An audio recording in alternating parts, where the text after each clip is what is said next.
everybody. Thank you for coming and joining us at Writer's Lunch. Today we have the Crispy Coated Robots. They're here today to talk to us about podcasting.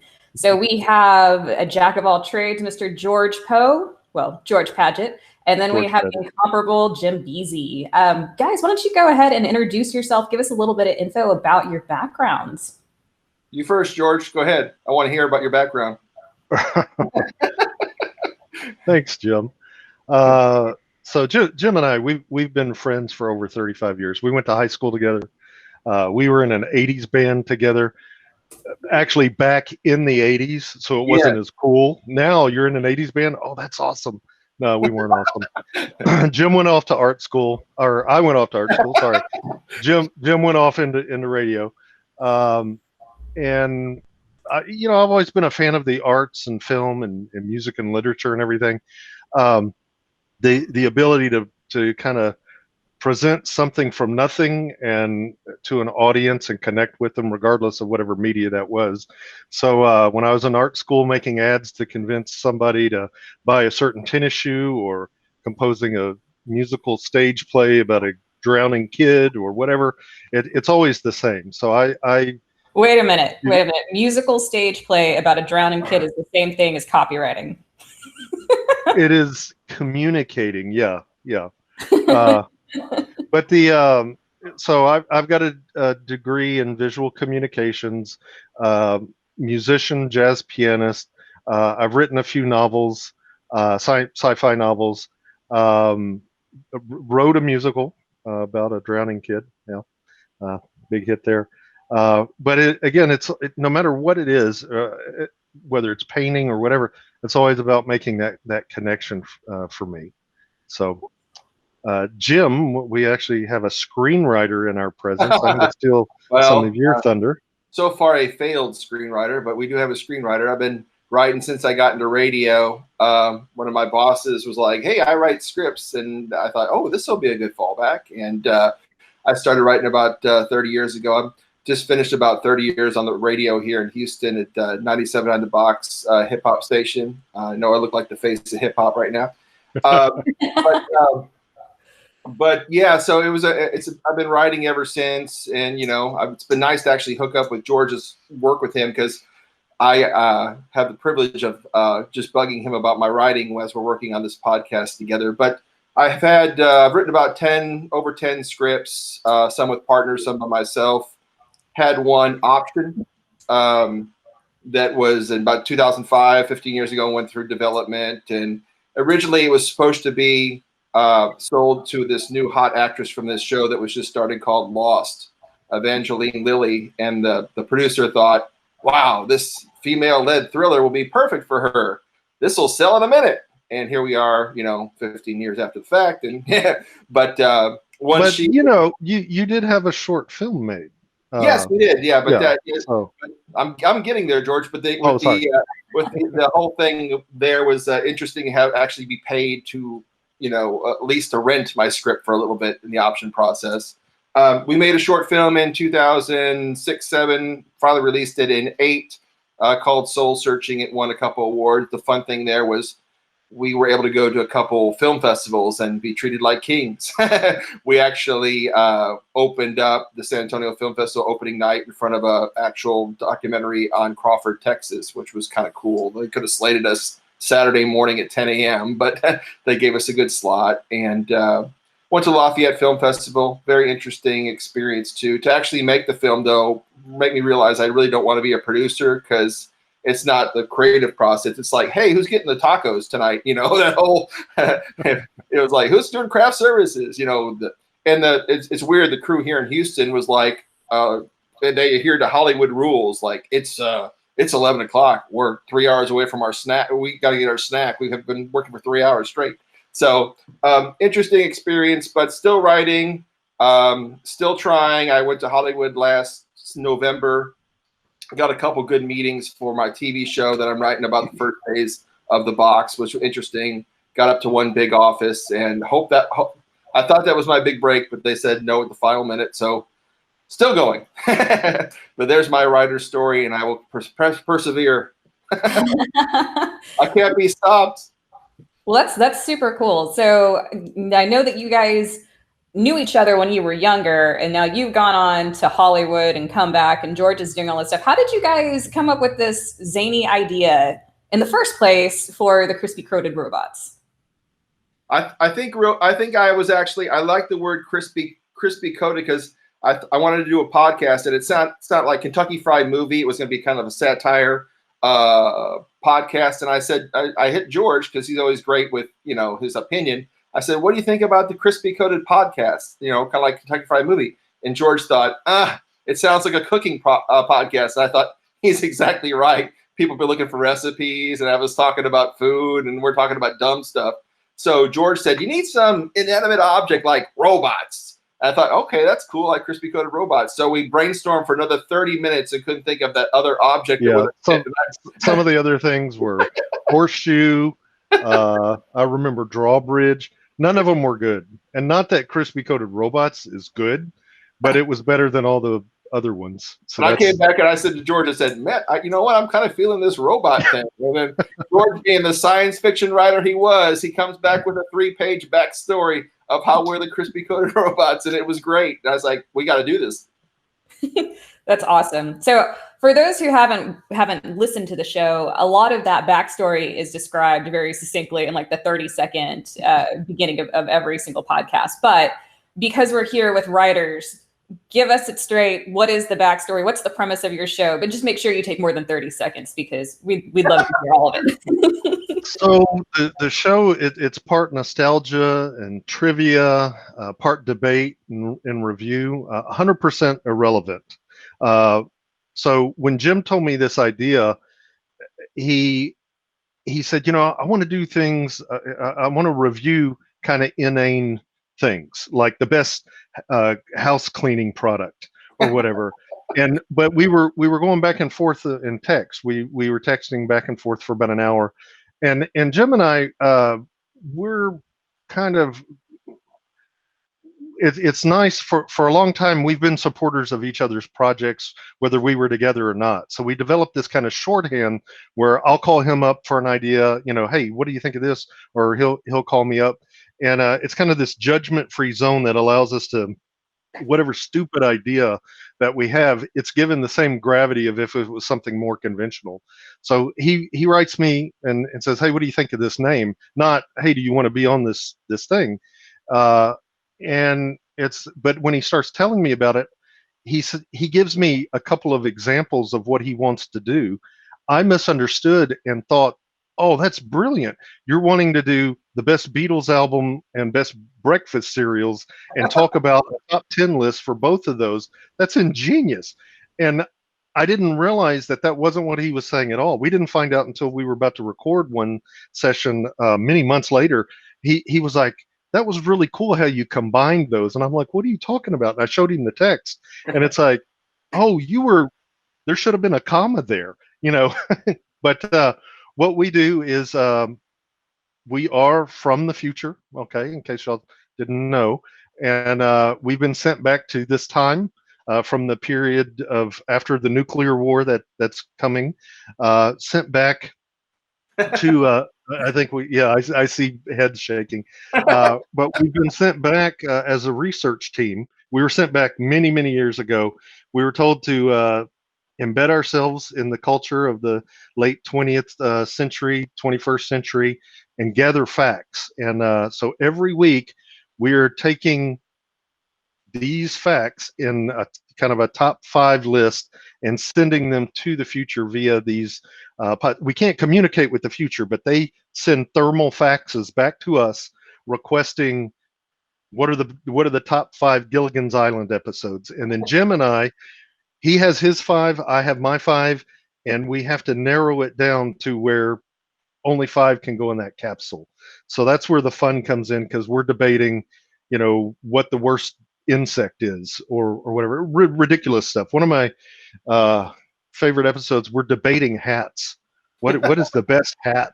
Like there could be a best hat or worst hat. But, yeah. But we take the absurdity of it very seriously, and that's what makes it fun. And I've worked harder on this silly podcast talking about the best cereal and why grape nuts should not be considered a cereal, then no, that one actually didn't make it. Spoiler, that one didn't make it. I even said hot grape nuts, grape nuts and hot grape nuts. If you haven't had hot grape nuts, look it up. It's a great recipe. No, don't be fooled. Don't be fooled, folks. But so it's a lot of fun. The whole thing, we make our episodes, we intend them to be evergreen, so you could listen to it 5 years from now, same effect, same silliness. It's not, you don't have to listen sequentially.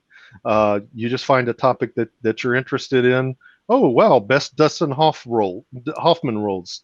Okay, yeah, let's check that out, or whatever, or let's skip it. But it was designed, I think, to be kind of a distraction from all the crazy stuff that's going on in the world right now.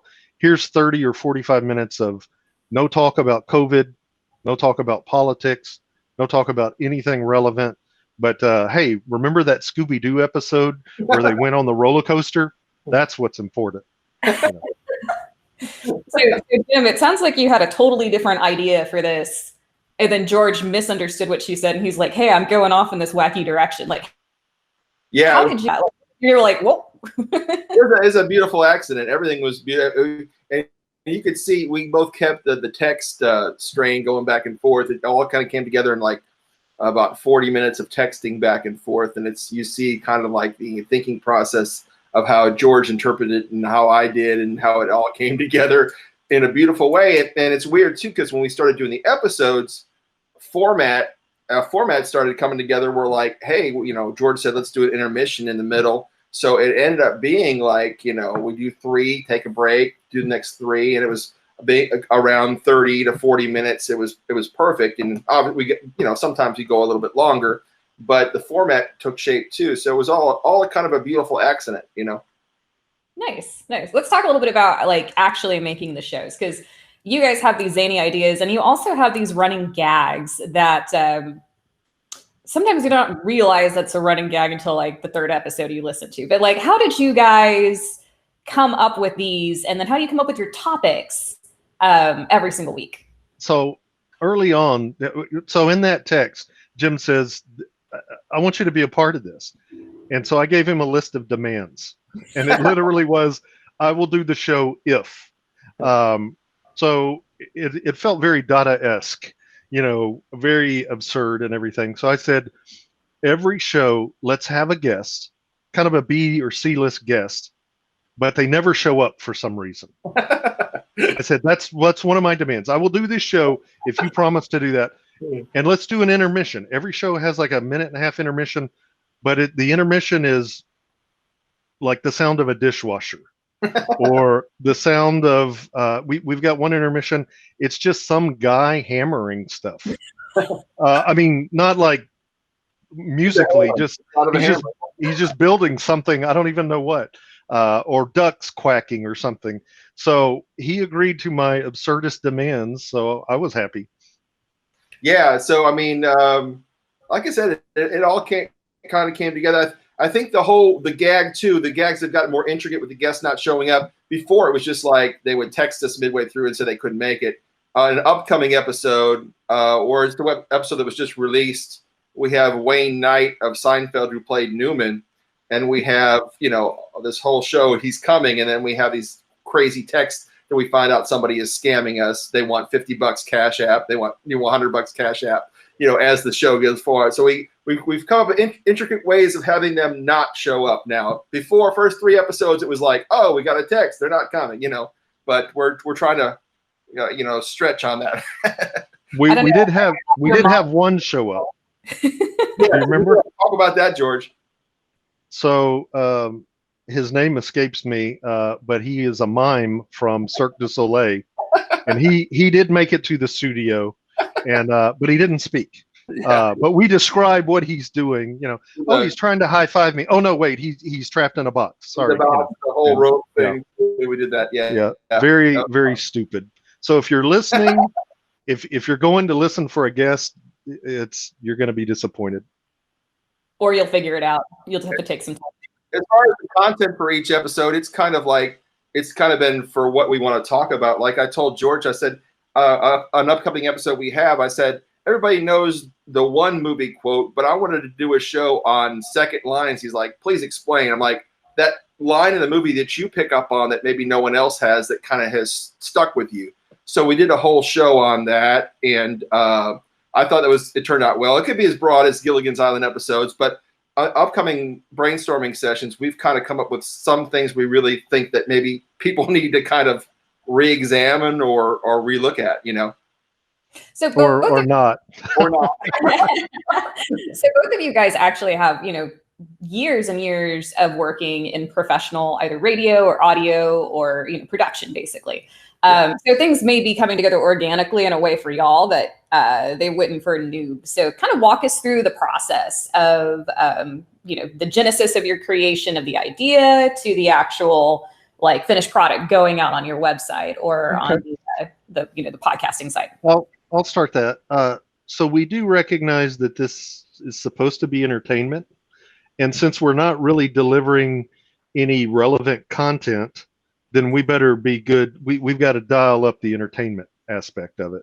So we will have a good what I consider a good topic, a column A topic, like best Steve Martin movies. Okay. Or so that's a real topic to me. We have to proportionally balance that with something that nobody is debating or interested in.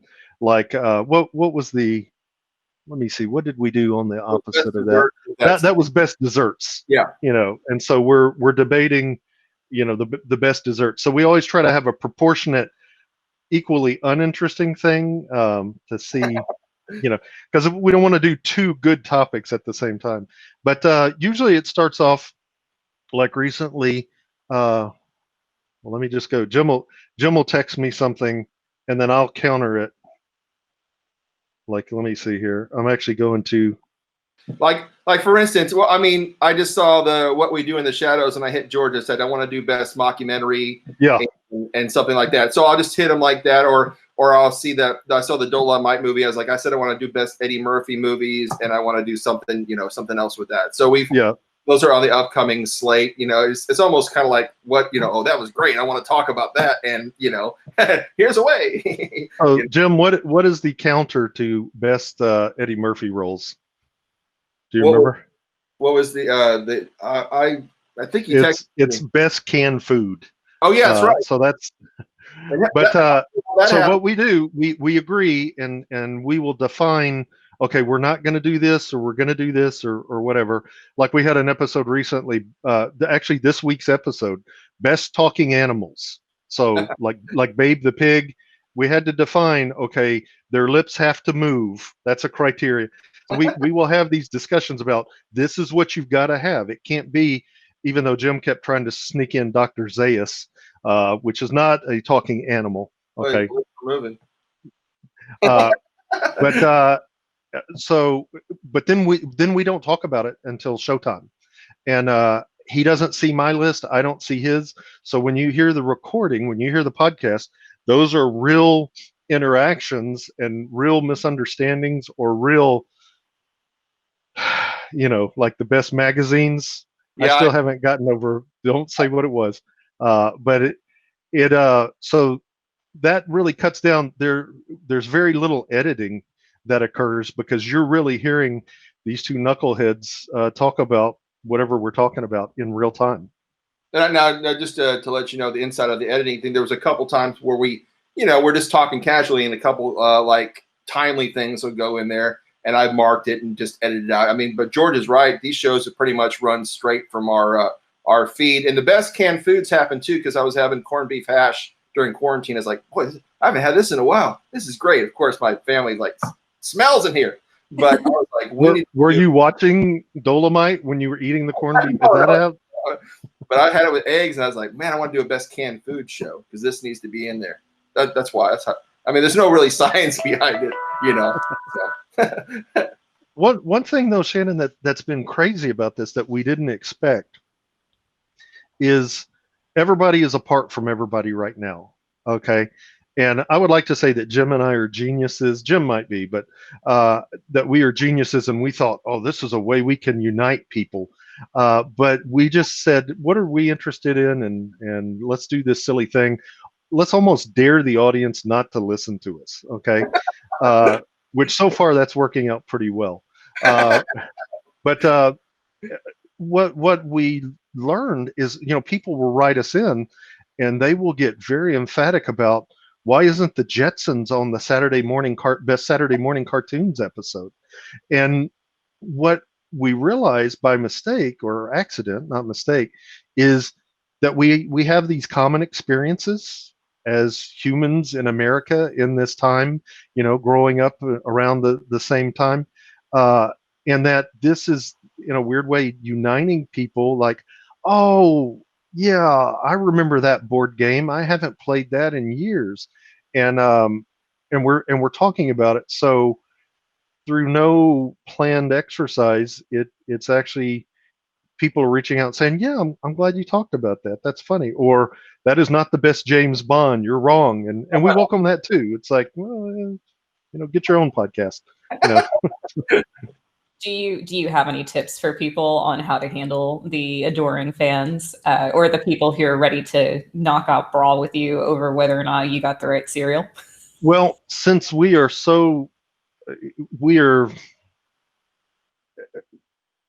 kind of the Andy Kaufman or Tom Green of the podcast world, we're sort of daring you to sit through an intermission of a person blowing up a balloon. That if you're doing that, you get what you deserve. Okay. And while we welcome the feedback, we really don't care. It's like, these are our opinions. If you're coming to look for this show for something really to sink your teeth in, like this is the way, there have been things I still disagree with some of what Jim says. It's like, you're an idiot. How is that? But it's done for fun. It's done for entertainment, and that's all. We're not trying to be, Walter Cronkite here. We're not trying to convince anybody of anything. And I think that's that lighthearted approach. Yeah, bring it on. Tell us why we're wrong. And we welcome that, because that's a part of this whole weird experiment. Is, and I think, I think if you listen to the show, you earn the right to be able to write us and tell us something. I think that's fair. And real quick on the production of it, I know that it kind of comes together, and not everybody is fortunate to have kind of like George with the writing and organization. George is very organized.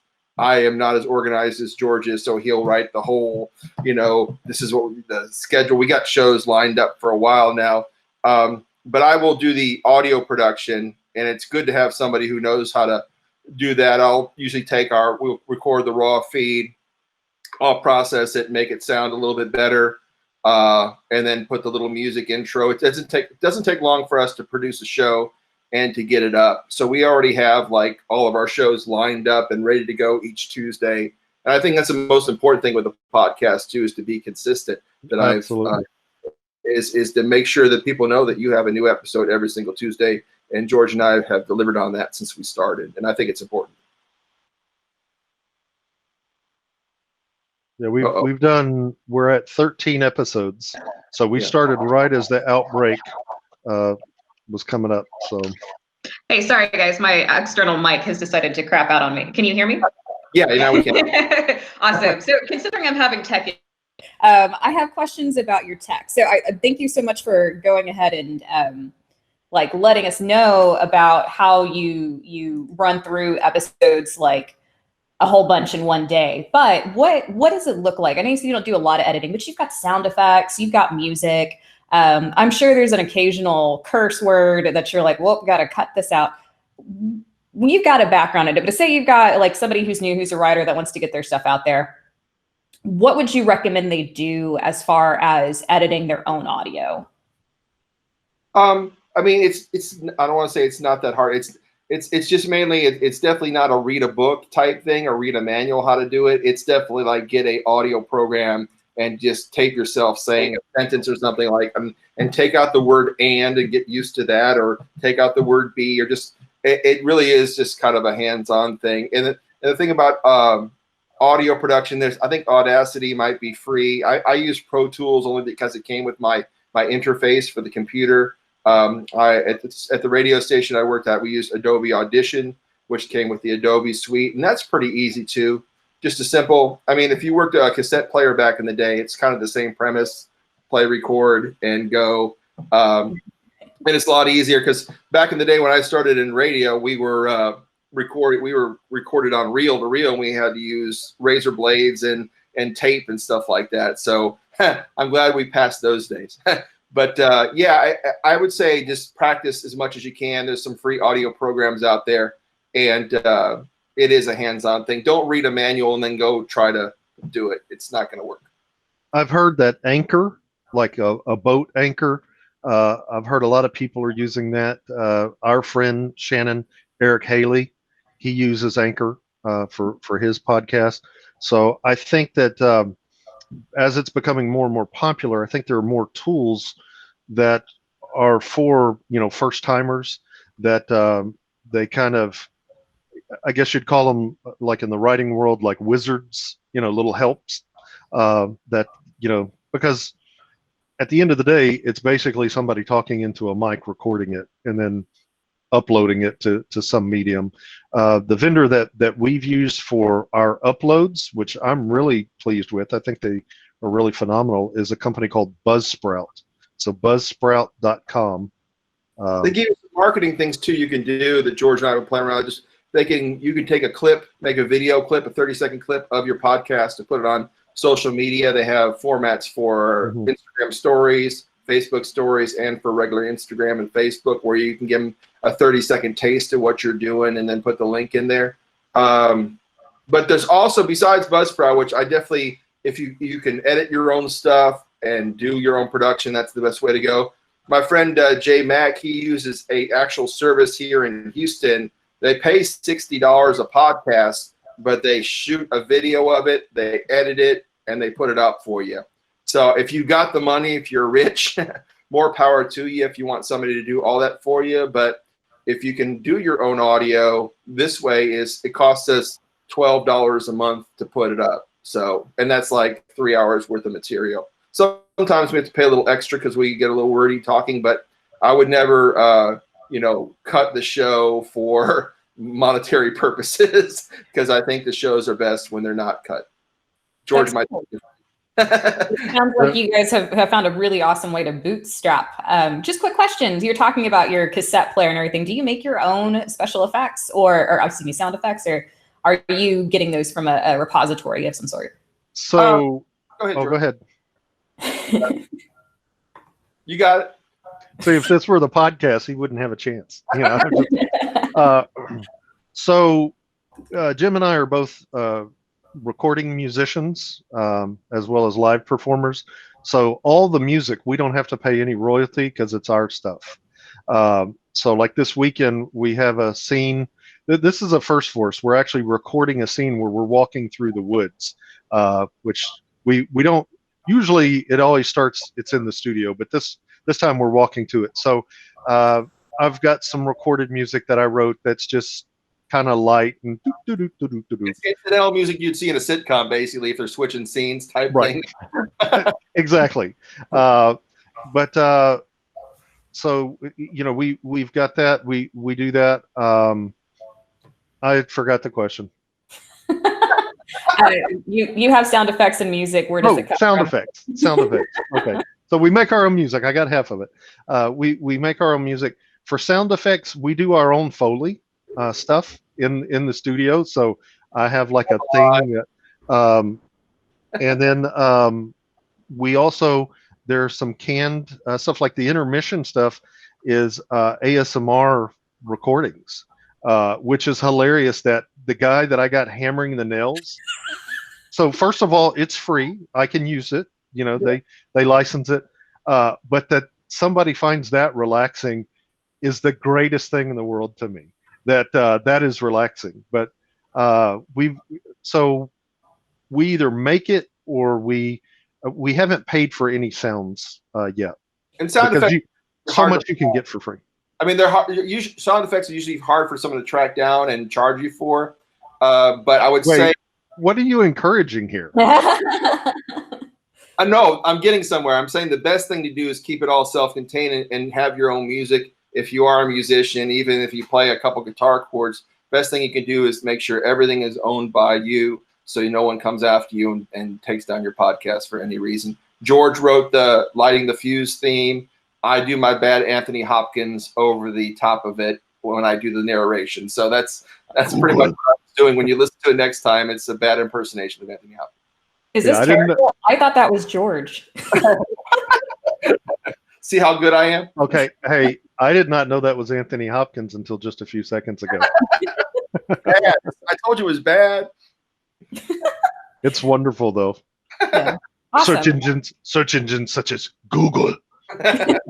That's why I thought it was you, man. So quick question. So you guys have, the podcasting service that you share out. You said it costs $12 a month. What's it like to share that out? Does that go to like the Apple Store? Is it up on all of the different? Is it on Spotify? Like where all does that share out to? Or do you have to do specific things to get it to share to the different? Well, the good thing is Buzzsprout will have like a little. Once you do upload, they will have directories where you can register for. Some of them are automatic. Like I think Spotify was automatic. The good thing is you only have to do it once. I thought you had to do it for every episode, but once you do it and get registered with Apple Podcasts, as soon as you put that new episode up, it's automatic and comes up there, which is great for George and I being consistent with Tuesdays. That there's no lag time. It goes straight up onto Spotify at 11 o'clock 12 o'clock Eastern time on Tuesday. It's been a pretty good thing using them because the directories are laid out. Some of them you have to do a little extra, like you have to go to Apple and register through Apple, but they will give you easy steps to do that. Now, if you're using another service or doing everything on your own, you might have to go to each. That's why I like Buzzsprout. And what's nice too is we'll have like a little synopsis of each show that I'll write or Jim will write and just put, this is what this show is. And that gets transferred to all those platforms as well. So if there's a typo in one, I don't have to go, 13 different places. Buzzsprout has been really, I've been really impressed with them. The good thing that George does too is he does if you've listened to the show, he does a graphic for each show. There's not the same graphic for each one, so you could see each show. I think the arcade games and talking animals, he has a picture of Babe in the arcade. Yeah. So you know what you're getting into. Stay away. We could have just one graphic. Stay away. So that brings me to another question. The way you said that, George, it makes it sound like there's another Jim writing for you guys. Or is there anybody in the background or anybody else that is integral to the production of this, or is it just you two? So today's effort is to get volunteers. That's why we're here. No, it's just the two of us. But I will say we have a character that we're waiting for somebody to come and take the mantle of this character by the name of Nebulor. We don't know what Nebulor is. We think he's or she is from the future. We don't know if Nebulor is trying to get in contact with us, pursuing us, a hitman, trying to help us. Maybe Nebulor is on the council that we send all this stuff back to. We don't know, but we do have a writing spot and possibly a voice spot where they could call in to be Nebulor. So we've kept that open, but we don't know what it is, but we know there's something out there called Nebulor. So you guys heard it here first. If you would like to be Nebulor or no Nebulor, reach out to George and Jim. And there could even be more than one Nebulor, as far as I'm concerned. That would even be better. Guest starring as Nebulor. It's it's Jan. So I did think that maybe Nebulor is trying to serve us a subpoena from the future. That's probably my favorite, but that we're not held to that. You know. Nice. So we do have some questions from the audience. I'm going to go ahead and ask the ones that are read, and then I'll pop this open so anybody that's listening can ask. And if you're on Facebook, go ahead and type into the live stream if you've got questions. I will be trying to monitor them. Sometimes Facebook is weird, and I'll see that you wrote something 30 minutes later. Sorry about that if that happens. But if you do have burning questions, go ahead and put them into the stream itself and not into the post. So those are our favorites too, Shannon. The 30-minute ones, because they've had a chance to marinate a little bit. Those are really ripe for answering. So we welcome those 30-minute questions. I've got, I know they're ready for us to cook. I've got a couple of questions already from Stacy. The question is, my greatest fear for starting a podcast is running out of material. Do you have the same fear? And what do you do? Our show is so stupid that we will never run out of, we have material for 1,000 years because we're, how many movie stars are there? How many movies? I'm so excited. This weekend, we're recording an episode where Jim and I pretend that we find a pod that we don't have to fill it up with a specific topic. So it's our guilty pleasures.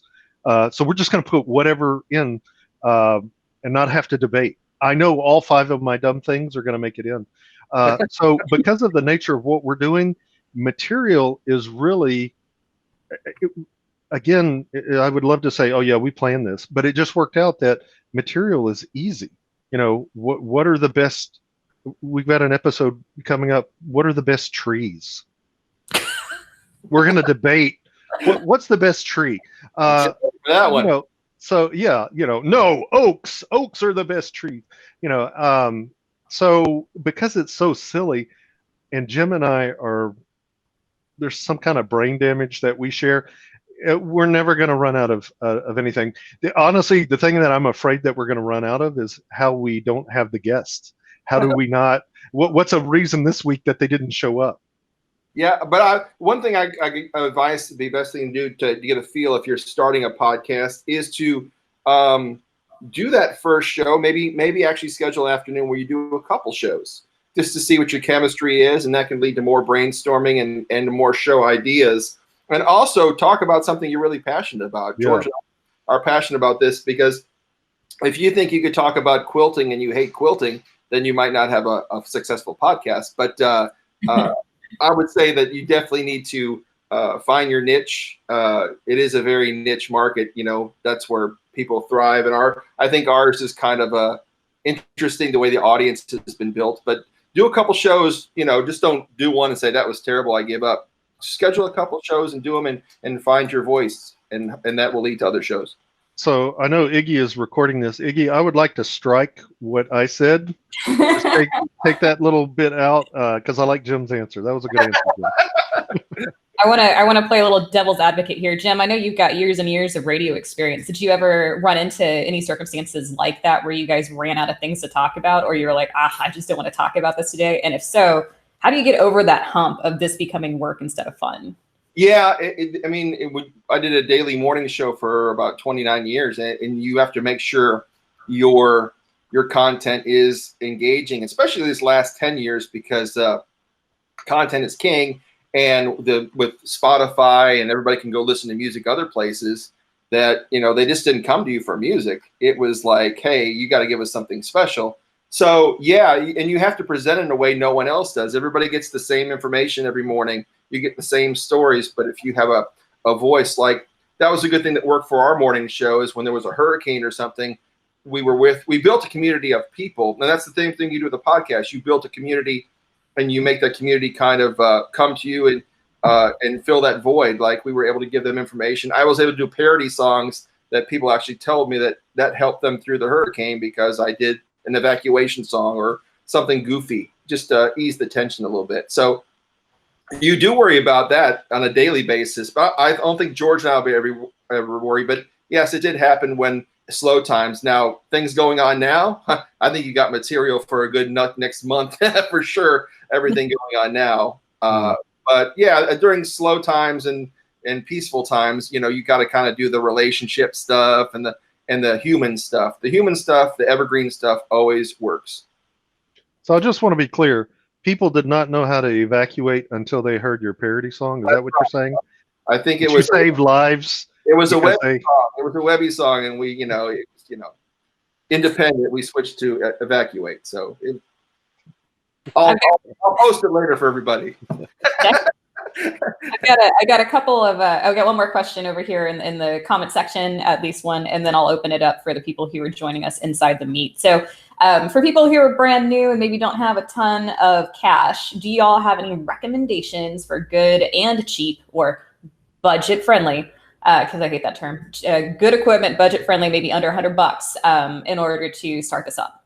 Okay, so I'm going to field this one, and then Jim, you can correct me. After we started the show, so we should have done you want to do this first, not after you've been doing the show for a month. But I joined on Facebook. There are so many podcast groups that will answer that exact thing for you. And so we already had our setup because we have all this musical equipment and recording equipment already. But I've seen people post, what is the best mic for $100?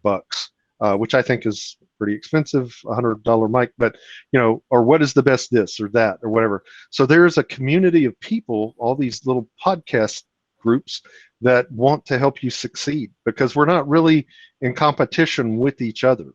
At least I don't feel that, and the community seems to look that way as well. That, hey, let me help you out, and I see a mix of people that are getting 10,000 downloads a week. To people that, hey, I just posted my first podcast, and everybody gathers around them and says, way to go, and so use Facebook and ask those questions. And I mean, I've literally seen it say, I have a budget of $250. I have a budget of $75. What do I do? I feel like what I've got inside me, I need to get out and say. And so. Well, on the other hand, I could tell you exactly how much it kind of costs for us and the equipment we use. So there's two ways to go. I got a Focusrite. You have your computer. Hopefully you have a computer already. If not, you have to buy a computer. But I have a Focusrite interface, 2i2, which that means basically there's two inputs for George and I to talk, and that came with Pro Tools with it and a couple other programs for audio. So that was the deal there. They give you a bundleized packages you could put on to record. If you're going to have more guests, and I probably should have got the 4i4, because George was like, well, what if we have somebody come in the studio? I'm like, hey, we're going to have to share a mic or someone has calls. But the good thing, too, about the Focusrite is I've been calling people and interviewing them off the phone. You can plug your phone straight into it. It's a universal input where you can plug microphones into, you can plug your phone jack into. So I've been doing phone calls and recording it, and the quality has been amazing. If you want to reach out to people across the country to not limit your podcast, or I got to have somebody in here with me, you can actually call people and it will sound good. So that was about 100, anyway, from 100, depending on the music store you go to, like 120 to 180 dollars for that. It does come with the audio program for you to record, and you can do all your editing in Pro Tools, or you could switch it to an easier editing program. But if you could probably get started for get posted for under $200 using that, if you have a computer already. If you don't have a computer, that's going to be your major expense. If you don't have a computer, how are you watching this right now? Well, phone. You can watch with phone. Oh, okay. Sorry, phone users. I didn't mean to slight you. Hey, Jim, at the end of the thing, can you just post the list of things that you use for us? If I can remember. Yeah, I can do that. But yeah, we can give that to Shannon, because you can provide links and stuff, right? Yeah, definitely. Yeah, I can add. I was asking her, but thanks, Jim. Jim can add links. That's fine. Yeah. So I'm going to open this up to the people who are here in the meet with us. If you guys have questions, go ahead, unmute yourself, and go ahead and ask. If I see you talking and you're still muted, I'll try to let you know. If we don't answer your questions, it's probably because you're muted. Sean, I think you just posted one. Why don't you pop up and ask them directly? No, I didn't. I was trying to type their answer so that it would be on there, so that Shannon or anybody else can copy and paste their answers on there. Now, I put Focusrite interface and the price of $80, but of course that's probably actually a variable scale as far as how many inputs you get and what the professionality of it would be. If you're recording a live band or something, you can get them for like 12 inputs, but you're not doing that. if you're just going to be you and a friend, the 2i2 is good. But like I said, I probably should have done the 4 just because George and I, if we ever had a guest, we would be, we'd have to figure out some options. So do you think that you're, Jim, if I can ask this, because of your background on a radio station that I love, and George, you definitely answer if you have worked at a radio station. So how does that background influence it? Do you think that, you having done that again and again and again, just kind of put you in this pattern where it's easy? How does that background go into doing the podcast? It definitely helps. I think George will notice when we do the podcast too. And George is, I've had people that have been in radio for years that say that listen to the podcast and say, boy, George, what station did he come from? Because he like, you guys are just like equal bouncing off each other. And I'm like, I've done it for years. George is a natural. And I think that's the important thing, is to find that person, because chemistry is the entire thing. That was the whole thing in radio. I went to Philadelphia for 6 months, and they paired me with somebody from Alaska, and I was mad at myself because I think I could work with everybody, but we had no chemistry. So it was very tough, and I was back in Houston in 6 months. So find somebody, find a good friend, find somebody, find your mom, anybody you want to bounce off with. It's good to have somebody. If you can talk yourself, George and I've talked this, like a guy who talks for 2 hours by himself. If you feel like every day enough stuff. There's a guy. I'm sorry, go ahead, Jim. I'm just saying, but if you have the chemistry, that's got to work. You can have all the radio experience in the world, but if you don't have anybody you have chemistry with, you're in trouble. Cool. So, Sean, I'm going to respond to your question. I have no radio experience or anything, but working with Jim, he's done it for so long that he kind of keeps us on the rails, because I will ramble and I will get into the minutia of, and we actually have an episode coming up about best spaceships. And I go into this whole thing about the spaceships in Dune, and he just kind of very gently gets me back on track, because I could spend the whole episode talking about, the Highliner spaceships in Dune. And so I think what he has learned over time, he doesn't even realize what he knows and what he's doing. But every now and then I'll realize, oh, he's getting us back on track. And so I'm basically on the podcast doing what I'm doing at this very second, and I just ramble and talk or whatever, and Jim's like, okay, so item number 4, and it's like, oh man, thanks, because that was 20 minutes we'll never get back, but he is so good, and I have so much respect for this guy, that we're not trying to one up each other or anything, and it's all for fun. So we're not trying to prove how smart we are or how much smarter we are than the other guy. At least I'm not, and if he is, he's hidden it very well. But Jim is right. The chemistry is there, and he said something a little while ago about the passion. And I know I said we're going to talk about trees, but the passion about a subject, I think, goes a long way, because people love to watch something burn.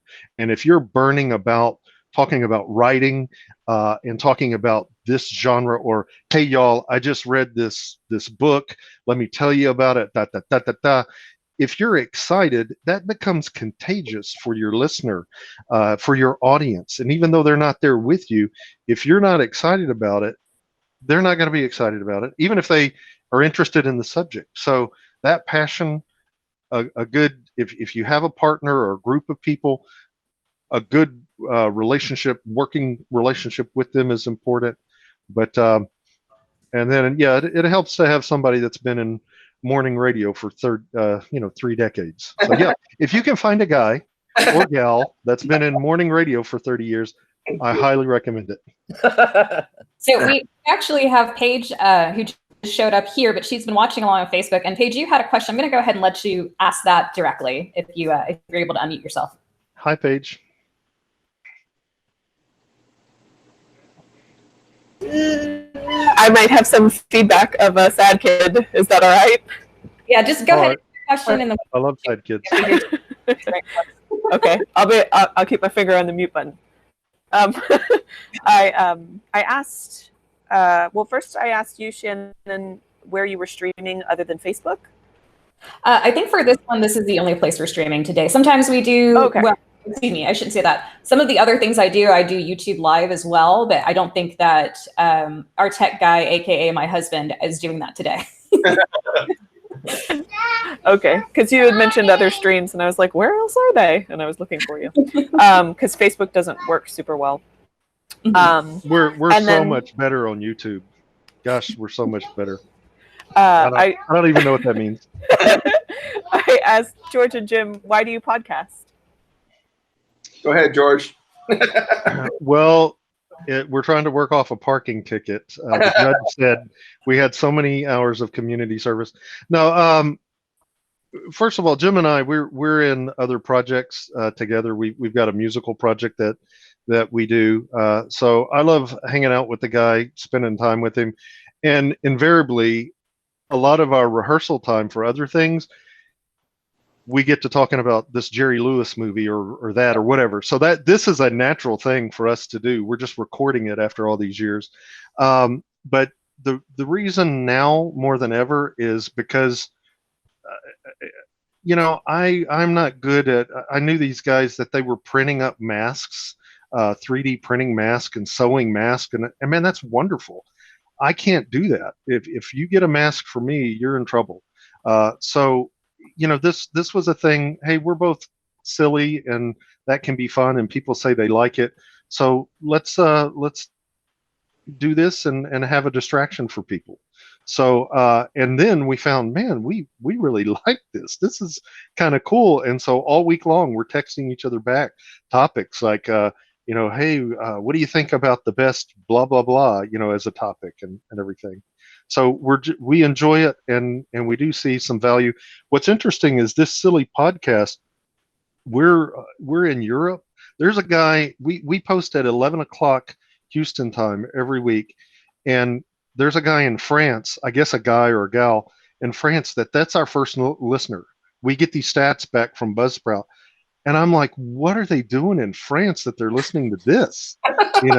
But France and all over Europe and of course, around town. So the reason why for me is it's fun. I like hanging out with Jim, and it allows me to be creative. But I have other avenues for that. But all needs this, more than it. Matter of fact, our slogan, because we're saving the future, is the audacity of us. We say our slogan, we're the only podcast that matters, because we're saving the future from a nuclear war. But what about you, Jim? Well, I mean, I know that I enjoyed my conversations with George, and we had a good sense of humor, good chemistry. And I was looking for a content kind of reviewing I've been pursuing trying to be the next Siskel and Ebert type thing, as far as I've asked a couple people about, doing reviewing some good stuff. But George and I, the idea of doing these kind of crazy, I love Gilligan's Island. To do a whole show on it was just great, So these things happened organically, and the audience has happened organically too. Like, I had a friend overseas in England. He said he was quoting the show. So I think there's a certain group that we're trying to kind of build community with, and eventually keep on growing. And who knows where this can lead. So I think you have to have big goals for everything. But I do want to, see George and I take this as far as we can. And I really do, because I really do believe in the show, and I really think it is a good show. And it's a show I listen to and forget that I'm on sometimes, because I do like the material and content. We've got another question from Facebook. Not much of a question, but I'm quoting John here. I am Nebulor. And then follow up to that. Are you welcome? So reach out to John Wilkerson if you're looking for Nebulor. That's him. And do you guys plan on monetizing? And if so, how? I think everybody kind of wants to go there. We want to do it in a tasteful way that doesn't, take away the audience. Things that our audience growing, we'll have to see what it is. But right now, it's kind of that science fiction fan, trivia, pop culture fan. So if Jack in the Box comes calling for late night eats, possibly the right product. I think everybody wants to monetize, and I think eventually, hopefully, I would like to see it happen the Joe Rogan way, where George and I do 10 years of shows and they pay us $1 million to run them on Spotify. That would work. I don't want to be that successful. What? I want to be moderately successful, because that's a lot of pressure to get $100 million to do this. Same thing we've been doing. I mean, keep it natural. So, but yeah, that would be great. Right now, like Jim said, we're trying to build our audience from the ground up.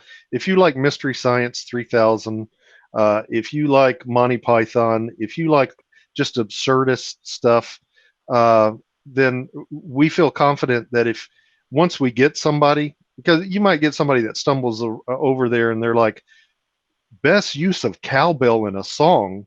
What is this? That was a good episode, by the way. But you know, we're not for everybody. We're not trying to be all things to all people. But if you're silly, yeah, we've got you for life. And if money comes into that, where you can help us get better and do things and pay for snacks in the studio, then yeah, let's do it. And so, Jim, I guess what I'm saying is, out of the 100 million, you can have the 100. I'll take the one. You can have 99. I'll take the one. And this is a verbal contract in front of people right now. So make that happen. That's a lot of snacks. Yeah. Be careful there, man. It is binding. I've got a question. Okay, we're starting to run over, but I think we've got time for a couple more from you guys. So please, Stacy, go for it. Yeah, I'm thinking about a podcast. I started out as a singer, and now I'm doing audiobook narration, and I'm a little fearful. What do you think is the optimal posting schedule for somebody starting out that would provide continuity but not be overwhelming to try to stick with? So I think you get to determine that. This is like the Wild West, where you can make your own law. So what I recommend is pick a topic or whatever your subjects are going to be. Like Jim said a little while ago, record 2 or 3 of those things. See how long it takes you to get one that is audience ready, and then figure that out. Because there's a podcast that I listen to. They do something once a month. Okay, it's an hour-long podcast, but they only do it once a month. I recommend whatever you start off doing, you never want to decrease that. So if you start off, I know some people that do every single day. That is insane. Okay, now maybe that's all they do. Maybe they don't have a 9-to-5 job or something, but find what's going to work for you and what you feel that emotionally you can do. Because Jim and I, our last recording schedule or session, we did 7 shows that day. We will never ever do 7 shows again in one day. Let's clarify though, because we did, we had a whole bunch of shows in the can, and this is in the middle of quarantine. We wanted to make sure that we had a chance to have all of our shows sound the same instead of me calling George or whatever. So the thing about recording a bunch of shows, what's going to happen? And we had a couple months already in the can when quarantine happened. So all of our shows were dropping each Tuesday, and we sounded like we were brand new. And while people were on the phone and on Zoom and stuff, so if you can plan ahead and do it too, and then just you got 2 great topics there, singing and voiceover stuff. You got some great, just got to find out where you want to go with it, with your niche. Are you going to have guests? Is it just going to be you? Kind of play with it and see how you envision your show to be. I mean, it's great. You have your own show now, so you are the producer. So do whatever you want to do. Exactly. And cool. Nobody ever said Nebulor wasn't a singer. So just putting that out there. Nebulor! Nebulor. But seriously, before you announce to the world, here's my baby, try it. Find what you think you can sustain. Because the worst thing to do is you do start getting an audience, and then, well, wait, where are they?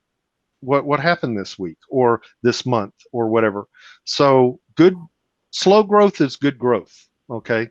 So let the roots get deep and find what it is that's your rhythm to this whole thing. But good luck to Thank you. you. When you do, we're on Facebook, Crispy Coated Robots. Send us a note that you've done it and that you've done it. What?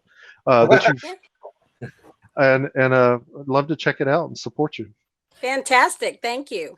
I've got I love your podcast. Thanks.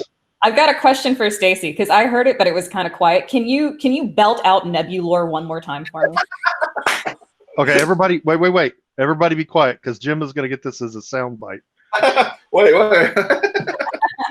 No, we're capturing. Go for it, Stacy. Nebula. That's perfect. Okay, Amazing. I am not joking. I am 100% serious. Do we have your permission to use that if we ever need it? Go ahead. Okay. I'm not joking. We had an episode where we pretend that I find an app and it's Extremovision. and the deal is it's supposed to enhance our voices. So it's Extremovision is an app that it's made to enhance the video. Okay, Iggy, I'm looking at you. But it has this component of it'll make your voice sound better. So through that episode, we annoyingly, and I promise you it is annoying, but we just keep pushing this Nebulor. We keep pushing this Extremovision with all this echo and everything. Yeah. Probably 20 times in that episode. And it doesn't, here's the thing, it doesn't change the voice at all. That's the gag, is we're acting and thinking like it does, and it doesn't do anything. I had somebody write me and say, if you, guiding me, nice guy, but he says, I'm listening to the show right now, and if you would wait to speak after you do the Extremovision, then I think it'll work better. And I write him back. He's a guy, acquaintance of mine. I write him back, and I'm like, it's a gag. There's nothing. Hand to God. He writes back and says, no, I think I can tell a difference. And I'm like, Right? sir, you are not qualified for this show. I didn't write that, but I'm like, if you think this is serious, just leave now before anybody gets hurt. You know. We're going to use that Nebulor. Go ahead, Shannon. I was going to say, Paige was kind enough to type one more question in, and then we'll start closing out. Is there an ideal length for the podcast, or I guess for any podcast? Our target is 30 minutes, but we've blown that. Yeah, so 30 minutes has been the first ones were fitting in that format, and then it started kind of growing a little bit, adding a little more, which is great. I think you shouldn't have the same thing every time.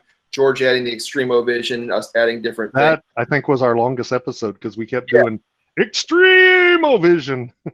By the way, I was the voice of Extremovision, even though George does it very well. But but yeah, I think 30 minutes was perfect. But we did a 5-minute episode, which was basically just an introduction to the podcast, which George suggested, and it worked really well because people were able to kind of be in on the joke just by listening to this 5 minutes. We understand. We explained the intro a little bit more. We explained what the show was about. So this intro episode actually kind of helped, and it's one of our most downloaded episodes just because people wanted to kind of have a primer into what to expect, and that was we had 5 minutes left on the way the podcast works with Buzzsprout. They give you an allotment of time, so 3 hours for the month. So if all of our episodes were 30 minutes, they would fit in. So we paid the $12. Some of them now have gone a little bit over, so we upped it to 6 hours a month.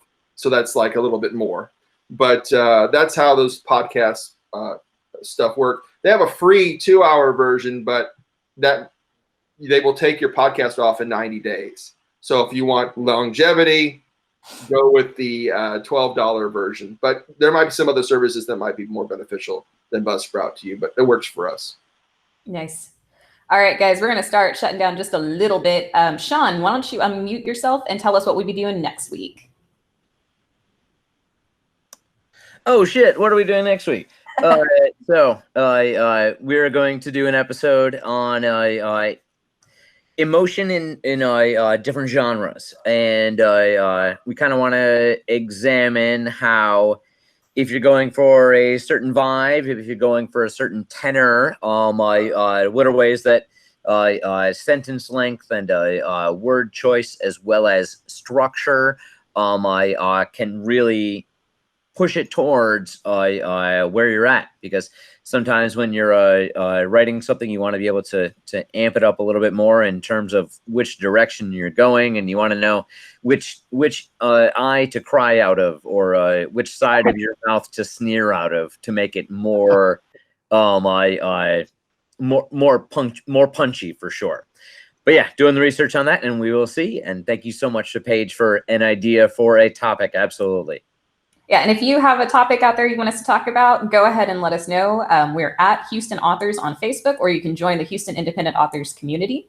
I've got a couple more questions for Jim and George. Hopefully I won't spoon your I want to, talking about topics, we are crispycoatedrobots@gmail.com. If there's something that you are just dying to hear Jim and I debate, favorite tennis shoe or whatever. Actually, we have an episode coming up that's footwear. But anyway, email us, and we are a family-friendly show. So sex toys, that's for crispy coated robots after dark. We're not gonna have that. But if it's a suitable topic, yeah, I'll go to the mat with him on it. Yeah. Nice. Real quick. What is your favorite episode, Jim?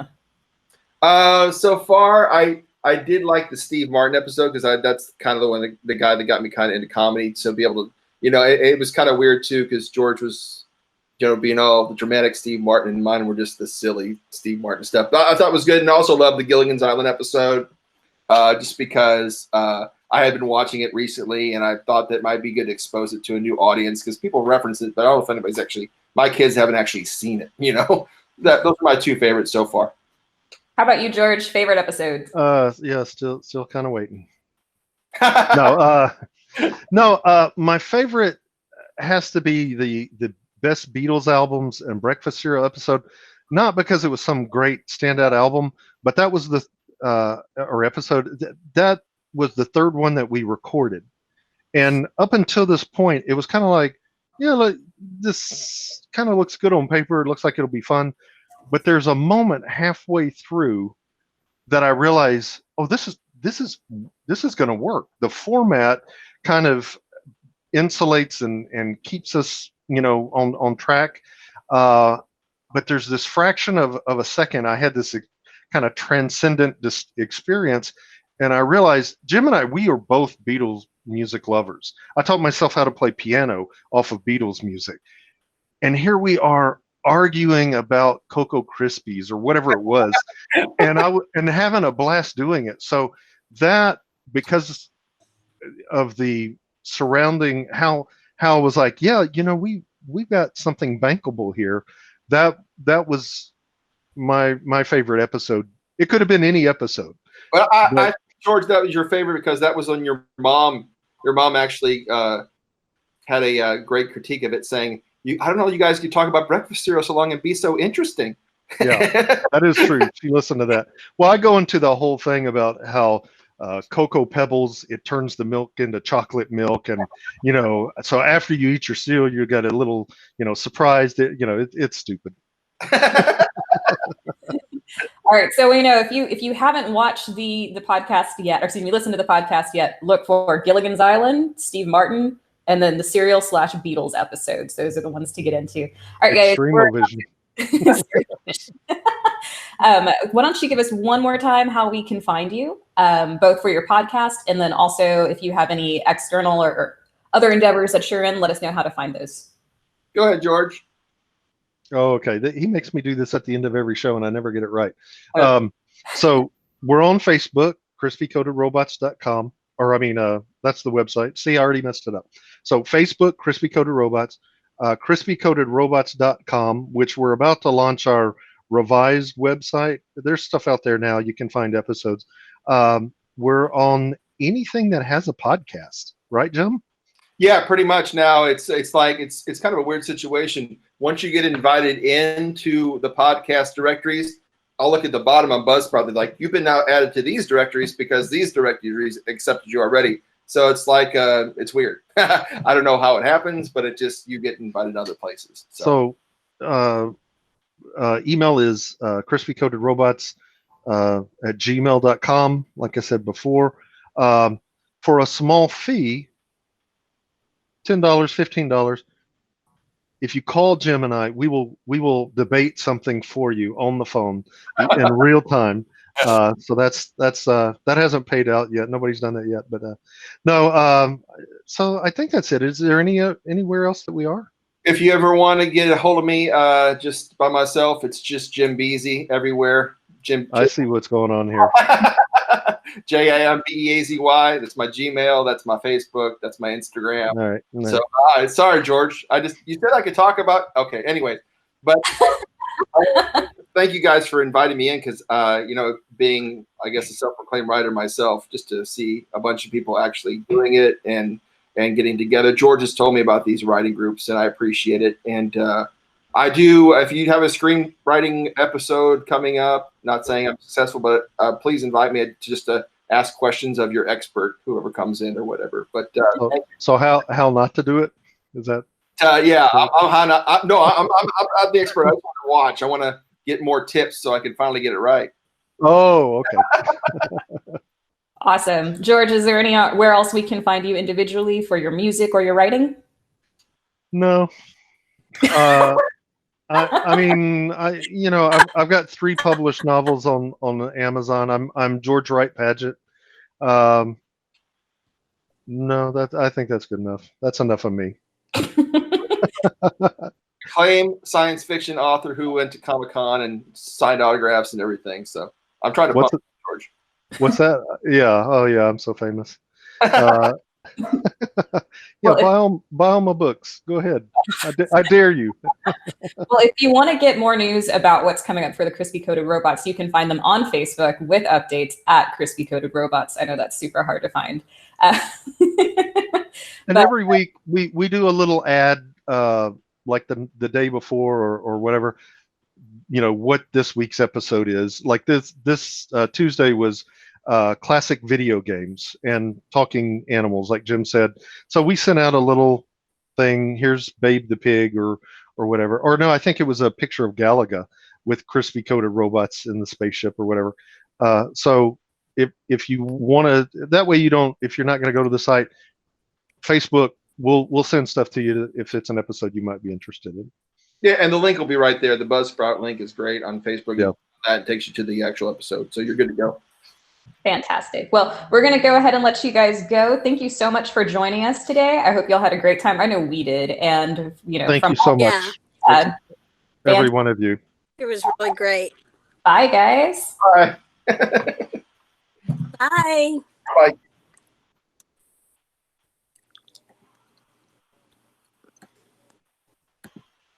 Nebulor. I'm going to stop screaming and recording. Thank you.